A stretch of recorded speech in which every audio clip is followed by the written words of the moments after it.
Hey guys, Dr. Frank here, the founder of AddictionMindset, Become Obsessed. So in this video, I want to talk to you a little bit about what my beef is with nicotine and what my beef is with the whole vapes and Juul and everything going on.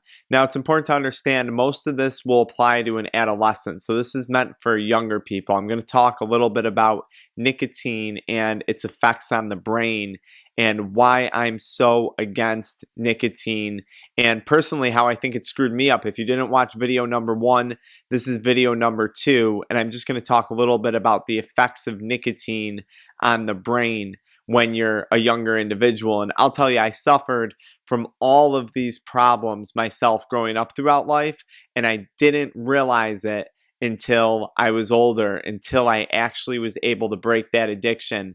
Again, a little background on me: addicted to nicotine. It was chewing tobacco, vaping, cigarettes, whatever it was. Dabbled with THC, binge drinking in college, Monster energy drinks. So I get it. I get what the addictions are. I understand it. Here's the deal. Here's the problem with nicotine in the younger brain. So when you consume nicotine, when you're fiending for that Juul, right? When you're spending all day long hitting that flash drive, here's the deal. Your brain starts to make more and more nicotine receptors. Nicotine is a highly addictive chemical. When it comes to Juul and when it comes to many e-cigarettes, they started to use something called nicotine salts. So let me break this down for you. All right, the first time I had a cigarette, I remember it was a pain in the ass. I had to cut holes in a garbage bag because I didn't want my clothes to smell because I was worried about my parents finding out. I went and I hid underneath a bridge off of a road with some buddies of mine, and we smoked some cigarettes. I remember my first few drags, and I'll tell you, they sucked. It burned my throat. I was like, I was coughing everywhere. It was a really not a good experience. I didn't really enjoy my first cigarette.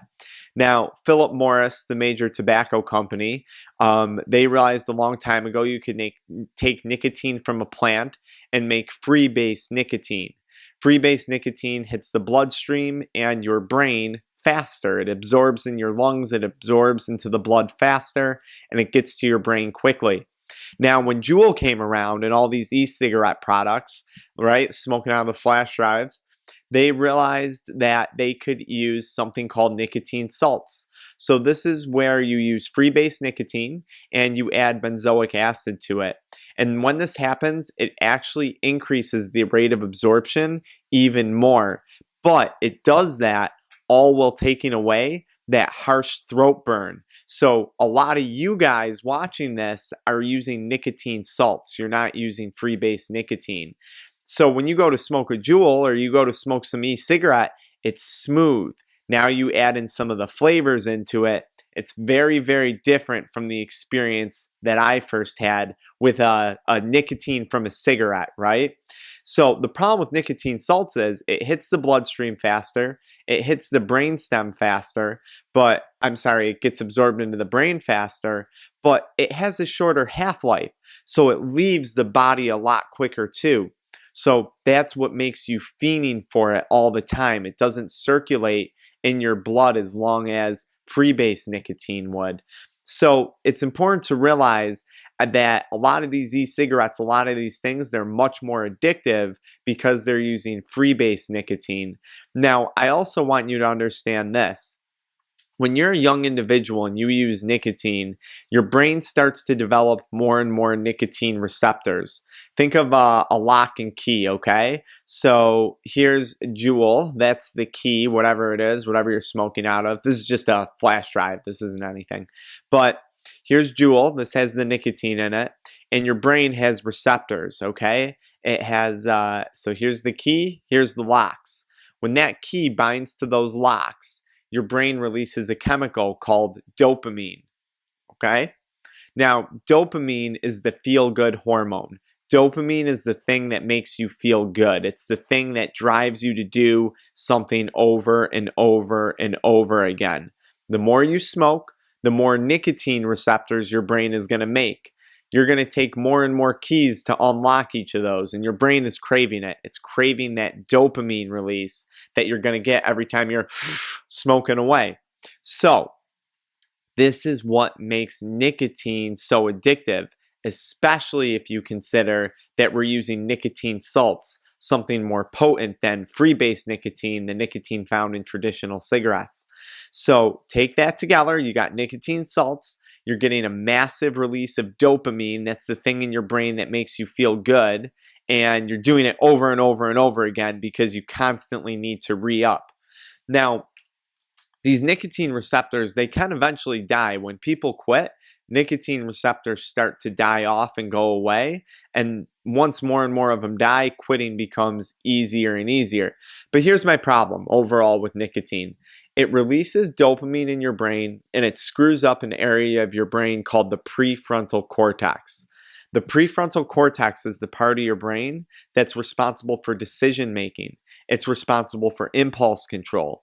And it's also responsible for delayed gratification, okay? So now you're screwing up this neurotransmitter dopamine, and you're screwing up the prefrontal cortex and how it's going to function, potentially for the rest of your life.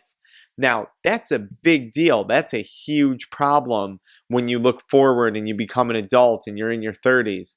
Think about it. You don't have impulse control anymore. You can't accept delayed gratification. So you want things and you want them fast. You want stuff instantly, right? You can't wait any longer. You need it now. That's really dangerous when you start to become an adult, that delayed gratification, being able to accept the idea that things take time.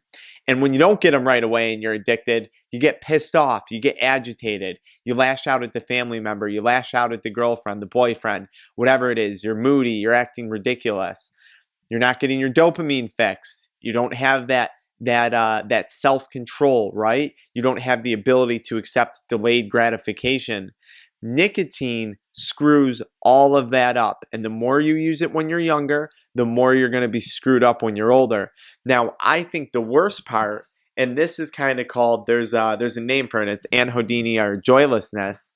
And the problem that you run into is, see, your brain is going to start to get used to this constant fix, this constant, oh, I feel good, I just had nicotine. Your brain's going to crave that all day long. So now, what happens when you go to a sporting event and you win the game, but all of a sudden you're not excited anymore until you get home and you rip Jewel? What happens when you're, kissing the girlfriend or hooking up with the boyfriend or whatever, and all of a sudden that pleasure isn't there anymore that you used to experience? You're not getting that same dopamine release that you get from nicotine, so you start to lose joy in things. So nicotine, in my opinion, really does start to rob you of stuff in life that should be joyful: the good test grade, the job promotion, the sporting event that you won, getting that, whatever it is, getting that date that you've been trying to get. Your brain doesn't reach that level of dopamine release, and now you start to experience joylessness. So I'm not even we'll talk about psychosis and mania and other things like that involving THC in another video. But does that make sense? Nicotine screws up dopamine. It screws up your prefrontal cortex. It messes up your ability to accept delayed gratification, which is so important throughout life, and impulse control. It also screws up your planning ahead, your ability to plan ahead, your ability to look to the future and say, okay, I know I got to do A before I do B, and I know I got to do B before I do C. Nicotine screws up that whole thought process. And guys, remember, it might not hit you until you're older. So I'm not here to talk about the lung disease. I'll make a video about it for you. I'm not worried about that. Look, if you get lung disease, chances are you're going to quit. But it's the stuff that's going on right now in your life, your loss of financial control, your impulsivity, that dopamine release, that constant joylessness, that depression that you're experiencing. That's what I care about. Stay tuned. I'm going to be talking about solutions to all this, but I wanted to break down a little bit of the science for you guys on why I have such a vendetta against nicotine. And listen, I experienced this every day for 9 years of my life. I didn't get it. I didn't get why I was having this depression. I didn't get why I had this anxiety. I didn't get why I couldn't appropriately plan ahead like other people did in life. It didn't make sense to me until I quit. I'm going to teach you guys how. Stay tuned. All right. I got a lot of great content coming your way as we develop this channel.